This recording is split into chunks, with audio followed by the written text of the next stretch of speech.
Greetings, everyone. Today, we're diving into the history of England to talk about one of the more fascinating and lesser-known episodes, the Danegeld asterisk, a special tax that Anglo-Saxon kings introduced to deal with Viking raids.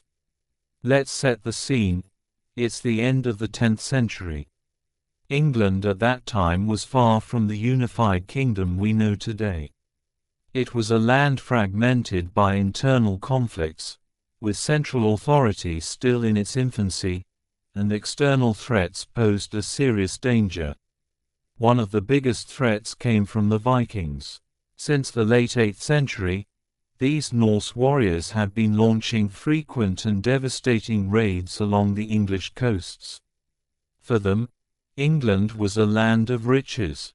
They plundered towns and monasteries, taking anything valuable they could carry.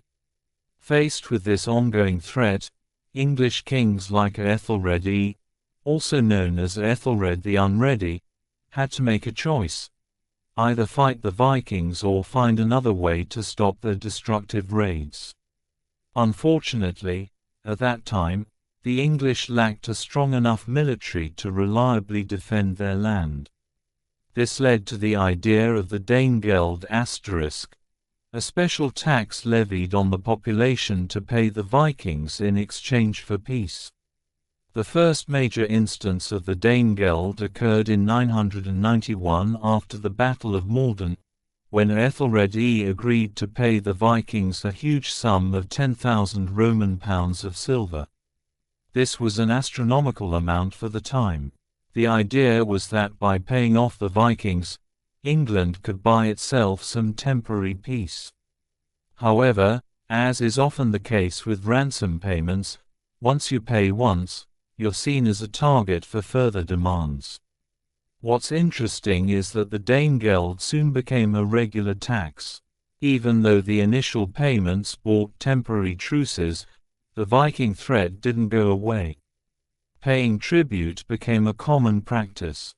And here's where things get even more intriguing. Although the Danegeld was initially meant to buy peace, it started to be used for other purposes as well.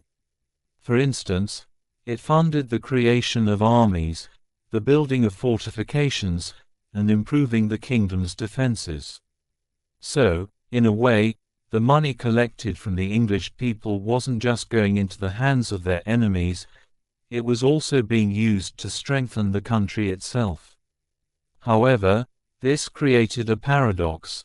On one hand, the tax weakened the Anglo-Saxon kingdom by funneling wealth to the Vikings, while on the other, it helped build the very defenses that would be needed for future conflicts. It's also worth noting that the Danegeld became a precursor to many modern forms of taxation, particularly those tied to military needs.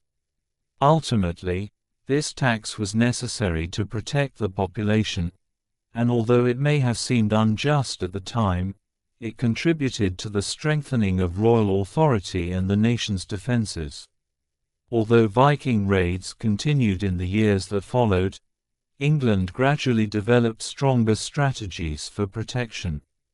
But the Danegeld left its mark on history as one of the most unique taxes, symbolizing both the kingdom's vulnerability to the Vikings and its attempt to adapt to the harsh realities of the time. In the end, the Danegeld wasn't just a tax, it was a symbol of an era when England was under constant threat from northern invaders and had to find a balance between paying for peace and building its own defenses. While it temporarily saved the country from destruction, it ultimately played a role in the formation of a stronger, more independent state.